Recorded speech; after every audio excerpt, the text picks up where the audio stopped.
वसुंधरा news, आपल्या हक्काचे news channel. मुलीला ठार मारण्याची धमकी देत महिलेवर अत्याचार, बाप लेकाविरोधात गुन्हा दाखल।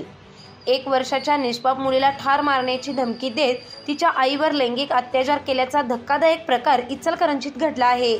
या प्रकरणी पीडित महिलेच्या तक्रारीवरून वीरेंद्र विलास गणबावले याच्यावर बलात्काराचा गुन्हा दाखल करण्यात आला असून त्याच्या वडिलांवर विलास गणबावले यांच्यावर विनयभंगाचा गुन्हा नोंदवण्यात आला आहे। हा प्रकार 7 नोव्हेंबर 2024 ते 23 जानेवारी 2025 दरम्यान घडला। वीरेंद्र गणबावले याने पीडितेच्या घरात जबरदस्ती शिरून तिच्यावर बलात्कार केला, तर त्याचे वडील विलास गणबावले यांनी महिलेशी गैरवर्तन करत तिचा विनयभंग केला। शिवाजीनगर पोलीस ठाण्यात बाप लेकाविरोधात गुन्हा दाखल करण्यात आला असून पुढील तपास सुरू आहे। चॅनलला सबस्क्राइब करा आणि परिसरातील ताज्या घडामोडी सर्वात आधी बघण्यासाठी बेल आयकॉनला क्लिक करा।